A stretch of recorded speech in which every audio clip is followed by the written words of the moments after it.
My people on my mother's side, Kungarakan, and on my father's side, Iwija in the Northern Territory.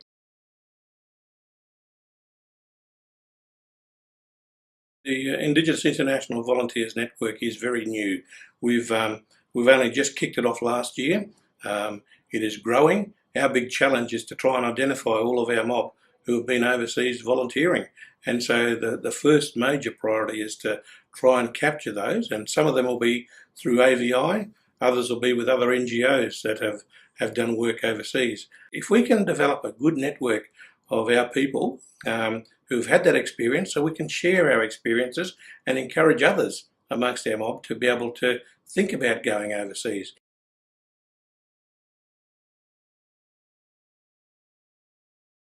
We as Aboriginal and Torres Strait Islander people continually volunteer here domestically in our own community events, be they the school council, be they at the local health centre, be they in the sporting field. So we're always volunteering, but it's a different type of volunteering when we're able to volunteer and take up opportunities internationally.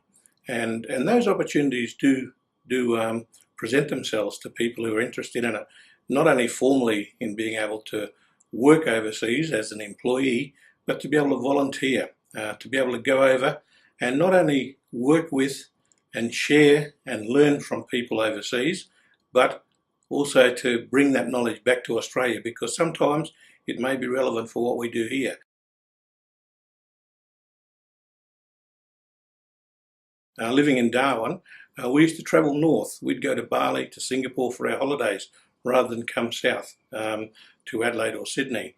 It was always cheaper to go north. And so from a very young age, from my teens, I was able to see what it's like in developing countries and to bring that experience. A lot of our Aboriginal communities, a lot of our urban environments where our people are, even in urban environments, are not being able to access all the services or not being able to take opportunities that might present, not too dissimilar from some of our other countries, our country neighbours. And so yeah, those socio-economic pressures, access to education, to employment, it varies. You know, the further you get away from the major centres, the more difficult it gets.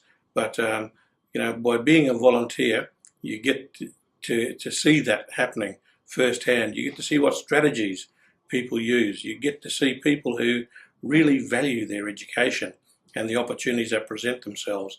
And it's those sort of learnings, those sort of strategies that we can bring home to work within our communities.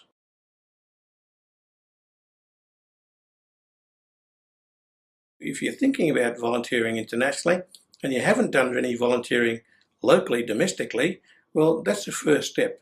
Get to become a local volunteer, understand what it's like to be able to work with somebody else, because one of the greatest skills of volunteering is being able to hear, to be able to listen to the people you're working with, to be able to empathise, to be able to relate to their environment.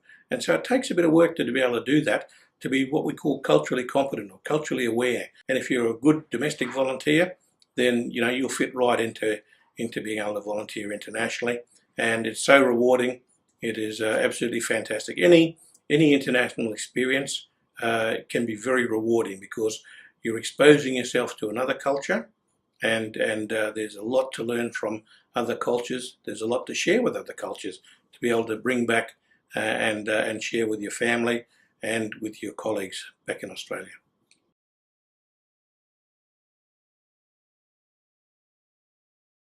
You know, I learned a lot about diplomacy. I learned to value democracy where we have it in Australia that others don't have it. I learned to be able to listen and hear what people are saying in other cultures because it's so important. And that's what it's about. It's about learning. It's about sharing. It's about hearing. It's about empathy. The skills that we learn are very transferable back into our workplace back in Australia. So yeah, give it a go. You know, become a volunteer. Go domestic, and then spread your wings and look at an international opportunity, because the opportunities are there. It's just a matter of how we can get access to those opportunities. And one of those ways is through AVI.